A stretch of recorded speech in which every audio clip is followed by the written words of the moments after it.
Salut à tous et bienvenue dans ce nouvel épisode de Time Between et aujourd'hui on va parler de 2 mois. Top top top. Tu crois qu'on t'a pas vu? Explique-nous tout.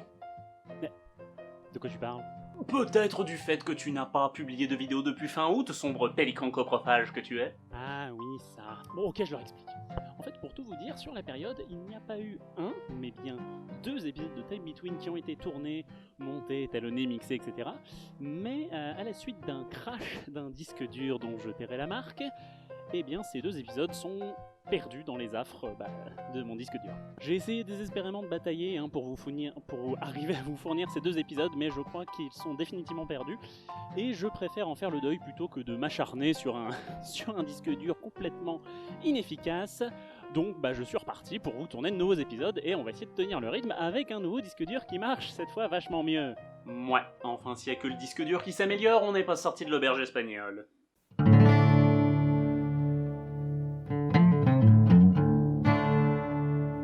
Deux mois est le dernier long métrage de Cédric Clapiche, qui est connu pour des films comme L'Auberge espagnole ou Ce qui nous lie. Des films qui sont donc résolument optimistes, tout comme son réalisateur, et on aura l'occasion d'en reparler. 2 mois, c'est l'histoire de Rémi, qui bosse dans une espèce de simili-Amazon, et Mélanie, qui, elle, travaille dans un laboratoire de recherche, a priori privé, ou public, enfin, c'est pas trop décrit. Les 2 personnages traversent une période de déprime, de blues, de spleen et autres mots anglophones pour dire la loose. Mais la loose, c'est aussi un mot anglophone. Script! Oui. Qui c'est qui a écrit ce texte à 2 francs, là? Bah, c'est toi. Moi? Et moi? 2 mois? Oh.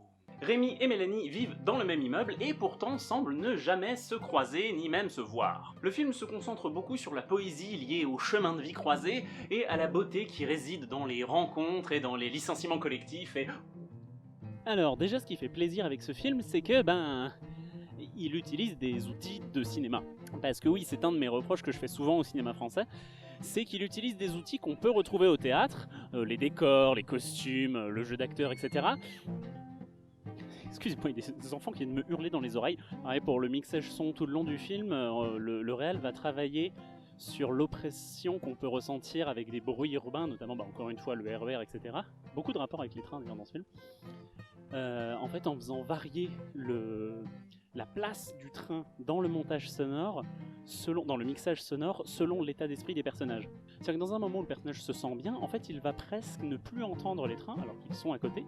Et dans les moments où il va pas très bien, on va les entendre beaucoup plus. Le mixage son va faire en sorte que la dépression relative des personnages s'entende notamment via le mixage sonore. La boîte de prod de Clapiche, ce qui me meut, n'est pas riche. Elle fait partie de cette galaxie de petites boîtes de production françaises qui ont réussi à tirer leur épingle du jeu et qui proposent chaque année un certain nombre de films, mais qui n'arrivent pas à dépasser une espèce de plafond de verre du financement des films en France. En gros, ce film, comme beaucoup d'autres films de Clapiche, sent bon le petit budget, 4 millions de budget, et le relatif manque d'inspiration que cela implique. Donc ce genre d'effet dont parle Red à coups de mixage son, etc., eh bien c'est une excellente manière de transmettre des émotions sans avoir à dépenser beaucoup d'argent. Parce que oui, le mal-être, ça peut être filmé de 1001 manières, mais quand on est un film indépendant américain, il est quand même simple d'avoir 10 millions de budget. Alors qu'un film fait par un réalisateur talentueux et reconnu en France, comme Clapiche, on galère à récupérer 4 millions. Mais le truc de mise en scène absolument génial de ce film, c'est en fait lié à son scénario et c'est très bien vu. Comme vous l'a dit Blue, si jamais il fait bien son travail, va faire de l'escalade sur des barbelés. Les 2 personnages en fait vivent une espèce d'aventure croisée, c'est-à-dire que pendant que l'un a tel élément qui lui arrive dans sa vie, l'autre a un élément un peu en miroir, c'est-à-dire que ça ressemble un petit peu à la détresse. Par exemple, la détresse de Rémi peut ressembler à celle de Nathalie. En êtes-vous sûr, sire? Et donc en fait cette espèce de détresse croisée des 2 personnages va se traduire par une mise en scène qui rappelle un tout petit peu La La Land, je ne sais pas si c'est un clin d'œil volontaire ou pas, mais parce que les 2 personnages ont leur propre code couleur. En effet, la couleur de Rémi, ça va plutôt être des nuances de bleu assez ternes, rien de bien électrique ou de bien vif, des bleus assez délavés qui collent bien avec son espèce de spleen de vie qu'il a. Et inversement, Mélanie, ça va être plutôt du vert, aussi assez délavé pour faire le rapprochement entre les 2 personnages. Là, j'ai pas spécialement de symbolique du vert en tête, à part celui de la Matrix d'être l'oppression au travail, mais Je ne sais pas s'il y a un clin d'œil caché à Matrix dans ce film, ce serait merveilleux, ça ne me ferait que l'aimer encore plus. Donc déjà, il y a ce code couleur qui est assez génial pour faire se rapprocher les personnages uniquement par la mise en scène, et en même temps montrer qu'ils sont des personnes à part entière, ils sont des moi. Oui, en effet, si vous connaissez pas trop le jargon psychanalytique, ce film, je dirais pas qu'il en est rempli, mais son titre même, de moi, ça résume cette idée-là, c'est que pour avoir un couple efficace, pour avoir un nous, il faut avoir 2 moi. C'est ce que résume le film. Plus généralement, Clapiche défend l'importance de la psychanalyse dans la reconstruction personnelle et en dresse un tableau un tout petit peu idyllique. On en reparle plus tard. Mais du coup, pour traduire cette idée que les 2 personnages sont des personnes en soi, qu'ils sont 2 moi, comme le titre le laisse supposer, il y a aussi une super mise en scène dans la valeur des cadres. Pour résumer, Rémi va souvent être filmé dans des plans larges, très vides, qui en fait vont laisser supposer le vide qu'il y a à l'intérieur de lui. C'est-à-dire que les cadres vont souvent être assez dénués. Lui va être souvent très petit dans ce cadre pour montrer qu'il est écrasé. Déjà, un des premiers plans où on le voit vraiment, c'est dans son usine. Et vous savez, c'est des espèces d'usines à la Amazon où il y a des espèces d'entrepôts mais qui font 12 mètres de haut sur 250 de large. Donc là, c'est très facile d'isoler un personnage là-dedans. Et Rémi, c'est vraiment un personnage très vide qui n'arrive pas à avoir de passion, qui n'arrive pas à avoir envie en fait. C'est une espèce de coquille vide qui sait pas trop quoi faire de sa vie, qui a pas vraiment de motivation, pas vraiment de rêve. C'est-à-dire tout l'inverse ou presque de Mélanie, donc, pas Nathalie. Tout l'inverse de Mélanie qui, elle, est inversement trop plein. C'est-à-dire qu'en fait, elle a trop vécu de choses dans sa vie, notamment une relation qui n'est pas tellement expliquée, mais qui est évoquée. Et donc elle a trop vécu de choses, et inversement, elle, ses plans sont très resserrés, et souvent dans des décors qui sont très surchargés, avec des porte-manteaux avec plein de manteaux dessus, beaucoup de couleurs. Quand elle travaille, c'est dans un labo de recherche, du coup il y a toujours une espèce de, comment on appelle ça, de centrifugeuse qui fait bouger des tubes à essai, il y a des collègues qui bossent dans le fond, mais inversement, contrairement à l'espèce d'entrepôt de Rémi, le laboratoire j'allais encore dire Nathalie, de Mélanie est très étriqué, ce qui fait qu'elle est toujours très enfermée dans le cadre, mais de la façon presque inverse à Rémi. Et encore une fois, c'est très malin parce que ça montre qu'elle a un trop plein. Il faut qu'elle arrive à se calmer et à se focus sur des choses qui sont réellement importantes, au lieu d'essayer de vivre plein de trucs, mais sans réellement les vivre parce qu'elle les enchaîne trop vite. Par exemple, il y a une super scène avec Mélanie où elle s'inscrit sur Tinder ou sur Appen, je sais plus, un des deux, et il y a ses amis qui sont autour qui lui conseillent genre oh lui il est bizarre, oh lui machin. Et en fait au même moment il y a une autre de ses amies qui commande de la bouffe. Ce qui fait qu'il y a un dialogue assez absurde où il y a d'un côté ses amis qui commandent de la bouffe et elle qui va commander un mec entre guillemets. Ouh, Clapiche, il aime pas les réseaux sociaux. Ah, il aime pas. Il nous empêche de parler à nos voisins, ils nous rendent asociaux, ils nous isolent dans la multitude et ils encouragent le narcissisme. Rien que ça. Bref, il aime pas. Tellement que quand il défend le film en interview, il ne parle que de ça. Tinder, Appen, Facebook, Instagram, alors que c'est pas vraiment le thème du film. À l'écouter, on a l'impression qu'il a exactement les mêmes intentions de réalisation que le film Hair, qui était sorti quelques années plus tard et qui, lui, pour le coup, avait fait des réseaux sociaux son sujet principal. Le scénario de Hair est tout simplement impossible sans la présence de l'intelligence artificielle et des réseaux sociaux autour de cette intelligence artificielle, alors que dans 2 mois, l'histoire aurait été la même sans Internet. On n'a pas attendu Internet pour s'inventer des réalités parfaites et fictives. Un exemple que tout le monde connaît, les photos de classe. C'est typiquement une manipulation de la réalité par l'image pour montrer une école sans harcèlement scolaire, sans prof abusif et sans coupe budgétaire. Facebook et les réseaux sociaux en général, c'est un catalyseur de solitude et de vie fictive. Mais la véritable épreuve des personnages, c'est pas d'affronter les réseaux sociaux, c'est d'affronter leur vie. Pour ne parler que des 10 premières minutes du film. Toute l'équipe avec laquelle bosse Rémi depuis des années est licenciée, sauf lui, donc niveau solitude, ça se pose là-haut, au-delà du cadre, et Mélanie entend son manager dire qu'elle est incompétente et qu'il ne lui fait pas confiance. Ça crée de l'isolement, de la déprime, du blues, du spleen, encore des mots anglophones, script! C'est toujours pas de ma faute, hein. Et c'est sur cette base de dépression que Facebook va accélérer notre sentiment de culpabilité.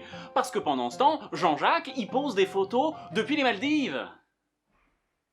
Un mec bien, Jean-Jacques. Il a réussi, lui. Moi, cet été, j'ai réinstallé Skyrim. Ouais, chacun ses valeurs.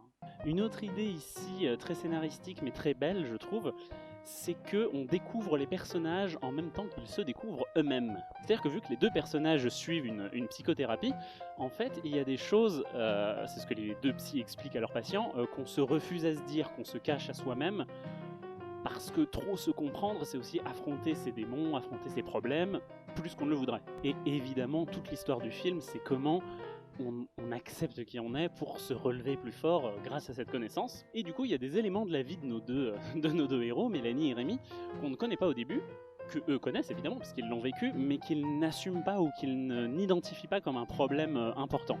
Alors je fais attention parce que je suis encerclé de dinosaures en fait là. Welcome to Jurassic Park.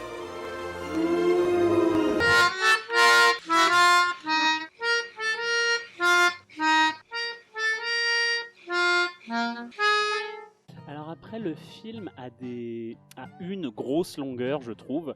C'est qu'en fait, les deux personnages, comme je vous l'ai dit, ils doivent découvrir qui ils sont réellement pour arriver à accepter une nouvelle relation. Mais dans l'intervalle, le film va leur proposer des erreurs. C'est-à-dire que les deux vont avoir des petites histoires d'amourettes pendant le film, ce qui alourdit pas mal le récit parce qu'on sait que ces amours ne vont pas réussir.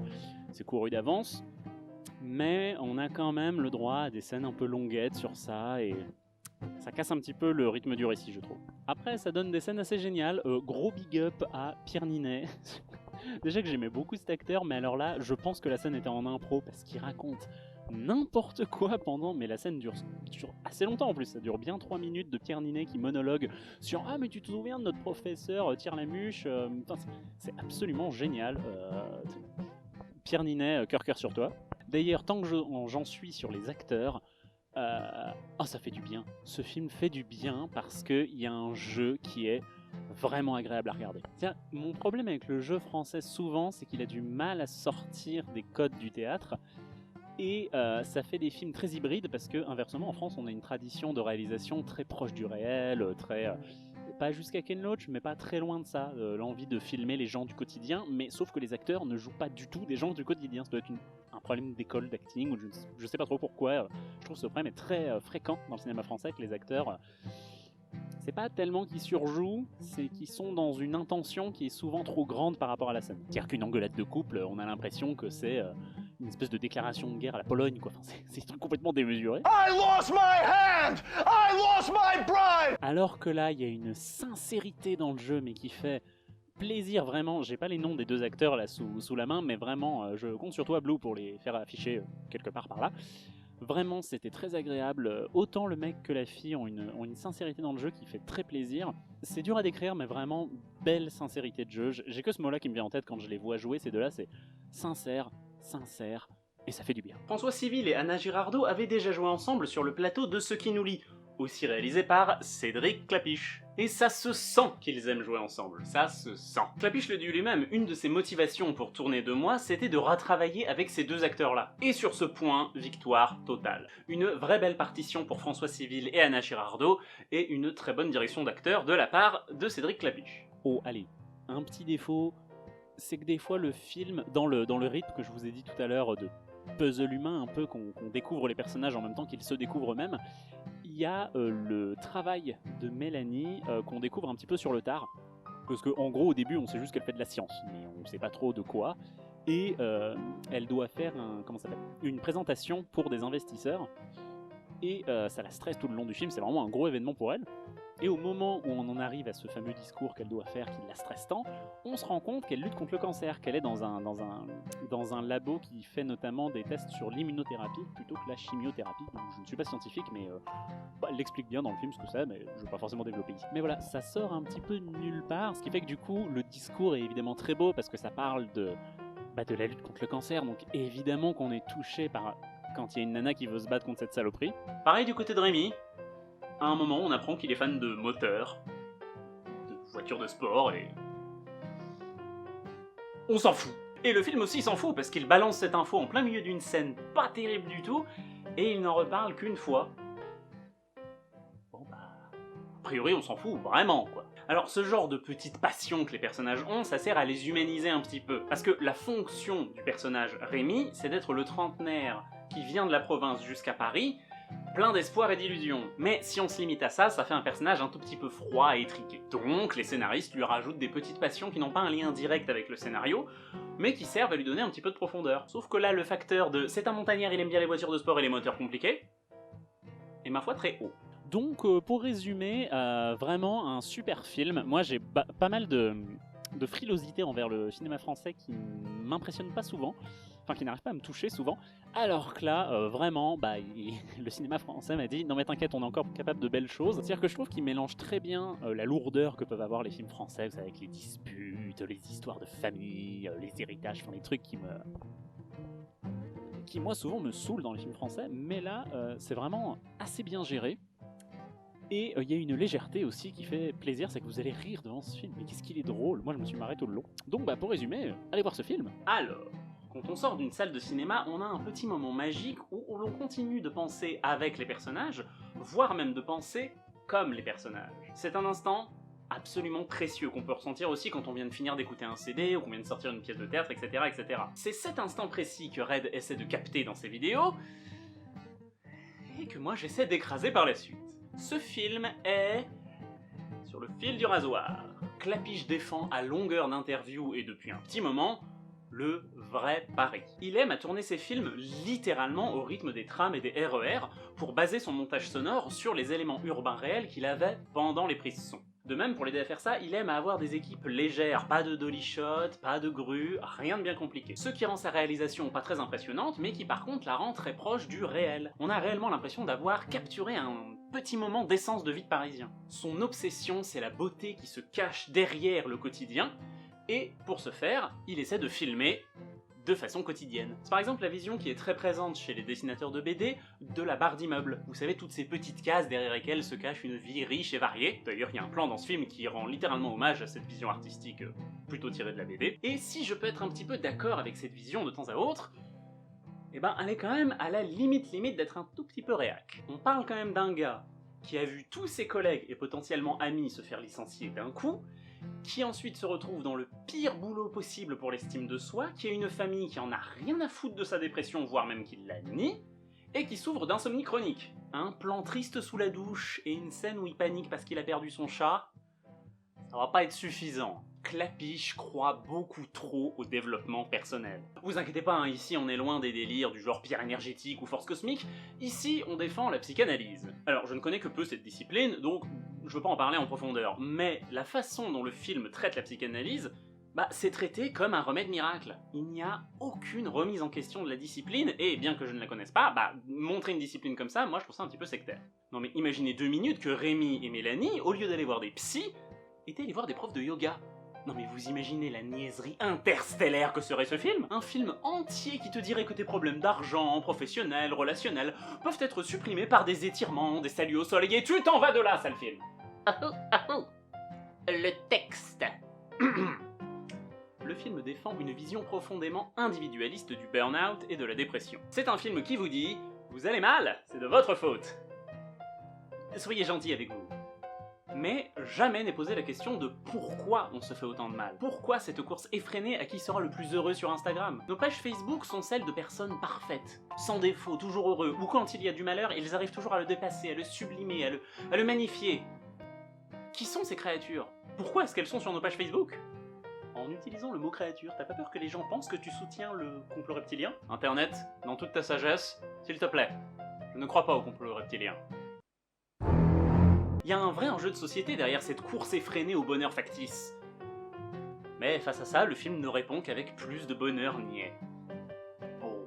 Red est sincère dans sa critique, il y a une bonté dans ce film qui transparaît derrière chaque plan, auquel c'est dur de résister. Mais après une semaine à froid, je trouve que le film est aussi lisse et vain que tous les profils Tinder qu'il prétendait attaquer. La solitude dans le capitalisme du 21e siècle est sale, elle mutile et elle tue. En faire une comédie romantique qui a pour seule morale et pour seul conseil envers les gens dépressifs, allez voir un psy, tout petit peu léger.